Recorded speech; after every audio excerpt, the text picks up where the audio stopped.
Halftime is brought to you by Dockers Khakis, proud makers of nice pants. All right, welcome back, everyone. I'm Terry Bradshaw in our Hollywood studios. Joining me, Jimmy Johnson, Howie Long, and, of course, first half look. Let's take a look at the Packers. Brett Favre, hottest quarterback in the National Football League, 19 yards. Anthony Morgan, safety can't get over. Green Bay up by 7. Jim Moore knows he's in trouble. Back comes Favre again. Play action to safety. Comes up, bites on it. Brooks, 40-yard down, 21-7 Pack. Now, Jim Everett trying to rally the Saints. Goes deep corner of the end zone. Craig Newsome is there to make the interception. The Packers lead at halftime, 28-14. Brett Favre with 4 touchdown passes. Earlier today, Cordell Stewart and the Pittsburgh Steelers trying to continue their winning ways on this day, 7-game winning streak. 22-yard pitch out, a 22-yard touchdown run. Breaks the tackle at the 5. Steelers up 24-12. Curtis Martin out of the backfield. Linebackers drop deep. He takes a pass from Bledsoe. Breaks tackle. Scoots 22 yards. Go for 2. Dave Megan makes the catch. It's 27 all until this 62-yard Neil O'Donnell to Ernie Mills touchdown pass. This sets it up. Steelers go on to win this football game 41-27 and clinch a first-round bye. Jimmy, I got to come right to you now. The Steelers, although they scored a lot of points, it would be a little bit of concern, perhaps, that their defense did not play as well as you'd want them to play, getting ready for the playoffs. Well, the defense gave up 439 yards today. They did score a couple of times, but when you look back in the early part of the season, when this team was 3-4, Bill Cowher and offensive coordinator Ron Earhart changed the personality of this offense. A year ago, they ran the ball 54% of the time. Now, after this game today, they are throwing it 57% of the time.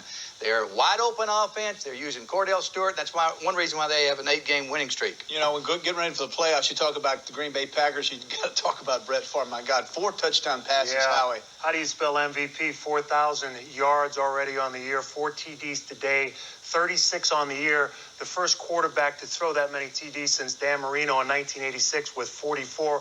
We said that they'd go after Jimmy Spencer today. They did with Robert Brooks. He has his 8th 100-yard game, breaking another guy who played there by the name of Sterling Sharp's record for the club. Well, speaking of records, let's talk.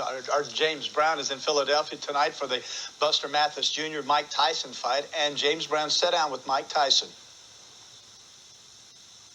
Back in the ring after a 4-year layoff, were there any doubts in your mind that you still had the tools, the goods to be able to deliver strong? I didn't have any doubt. It's just that I knew I could do well. I just knew I could do well. Even in my worst night, I knew I could do well.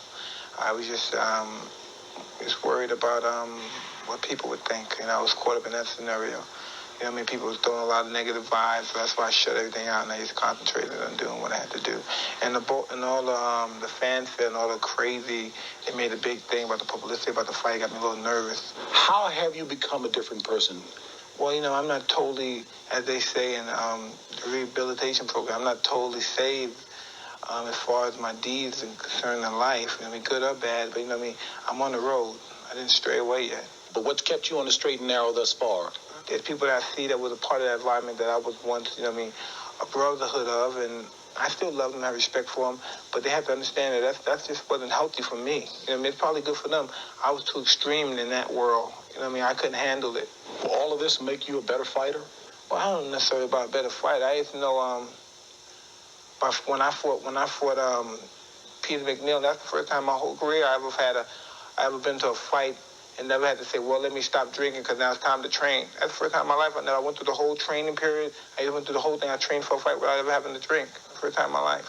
How has being a Muslim changed your life? I mean, we've seen and heard you, but how has it changed your life? I don't see the change, but they see the change. I see people that have been out and they said, I remember a long time ago, I met you 6 years ago. I like the way you are now. Stay this way. You know what I mean? Because instead of going to a club and just being nice and humble and just watching people and talking and having conversations, social event, I would go and want to destroy the club. You know what I mean? I used to go want to destroy the club. So I take the club, I thought I owned the club. I'm ready to destroy it.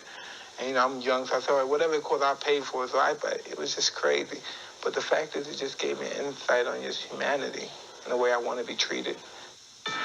Don't forget tonight, 8 o'clock Eastern Time, 5 o'clock Pacific Time, Tyson Mike Mathis Jr. will be back to the New Orleans Superdome right after this.